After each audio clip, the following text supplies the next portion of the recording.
싱가포르 뉴스 전달해 드리겠습니다. 현재 계속되고 있는 덥고 습한 날씨는 앞으로 2주 동안 계속될 것이고 싱가포르 대부분 지역에 평균 이상의 비가 내릴 것으로 예상된다고 기상청이 밝혔습니다.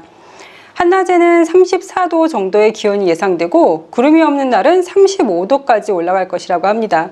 4월의 최고 기온은 36.3도까지 올라갔었다고 하네요. 지난주에 지역 감염자가 조금 많아지면서 규제 사항들이 늘어났습니다. 하루에 2개 이상의 사회적 만남을 하지 말라고 하고요. 가능하면 만나던 그룹만 만나지 새로운 그룹은 만나지 않는 게 좋다고 하고 만나는 그룹의 인원도 최소한으로 하라고 합니다. 고용주는 가능하다면 직장인들이 집에서 일을 할 수 있도록 하라고 하고요. 5월 1일부터 5월 14일까지 2주간은 모레 수용 인원을 8스퀘어미터당 1명에서 10스퀘어미터당 1명으로 줄였습니다. 일요일에 붐볐던 럭키플라자와 페닌슐라 플라자는 다시 입장을 짝수 홀수로 제한을 두었고요. 공원, HDB, 콘도의 바베큐 시설 이용도 금지가 되었습니다.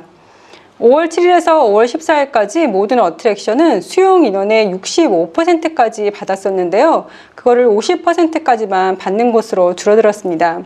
5월 1일부터 방글라데시, 네팔, 파키스탄, 스리랑카에서 오는 사람들은 싱가포르 입국이 금지가 되었고요. 그리고 태국을 다녀온 여행객들은 수용시설에서 14일간 자가격리를 해야 되는데요. 조기 퇴거 승인을 받았더라도 더 이상 퇴거를 할 수 없게 된다고 합니다. 14일간 자가격리하는 중에 조기 퇴거도 가능했었나 봐요.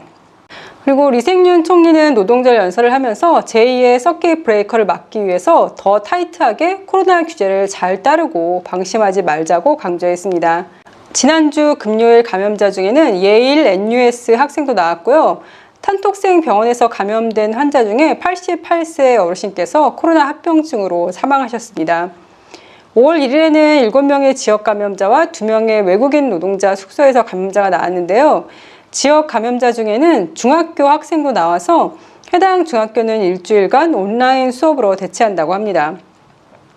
감염자 중에는 스파 테라피스트도 있었고요. 또 SMU 대학생도 1명 나왔는데 증상은 하나도 없었는데 해외에 나가기 전에 출국 전 코로나 테스트 검사에서 양성 반응이 나왔다고 합니다.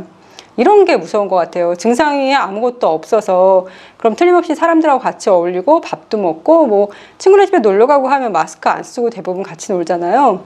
이럴 경우에 나도 모르게 다른 사람을 감염시킬 수도 있을 것 같습니다.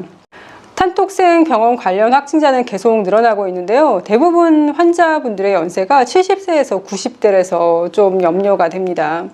일요일은 어제는 지역 감염자가 14명이 나왔고요. 그리고 지난주 말씀드린 것 중에서 해외 노동자 기숙사에서 작년에 코로나에 걸렸다가 다 나은 사람들 중에서 20명이 넘는 사람들이 다시 재감염이 걸렸었다고 말씀드렸잖아요. 싱가포르 보건부에서는 대부분의 사람들이 재감염 환자일 가능성은 낮다고 밝혔습니다.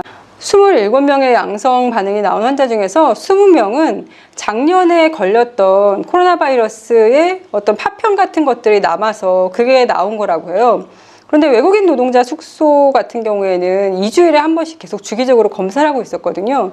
지금까지 그 파편이 안 나오다가 이렇게 갑자기 나올 수도 있나 봅니다. 5명은 재감염이 맞고요. 그리고 2명은 재검사에서 다시 음성 판정이 나왔다고 합니다. 싱가포르가 홍콩의 트래블 버블이 5월 말부터 시작되기로 했었는데요. 사실 작년 11월부터 된다고 했다가 안 된다고 했다가 계속 여러 번 반복을 했는데 이번에는 5월 말부터 꼭 시작할 것 같았는데 갑자기 싱가포르의 지역 감염이 늘어나니까 기자분들이 다시 한번 또 물었어요. 이게 정말로 시작되는지. 싱가포르가 홍콩의 코로나 버블 시작되는 기준 중 하나가 7일 동안 감염 경로를 알 수 없는 감염자가 5명 이상 나오면 진행할 수 없다고 합니다. 그 전에는 계속 진행할 수 있다고 합니다. 오늘도 지역 감염자 수가 10명이 나왔는데요. 더 이상 확산되지 말고 다시 안정세로 돌아가면 좋겠습니다. 그럼 오늘도 행복하세요.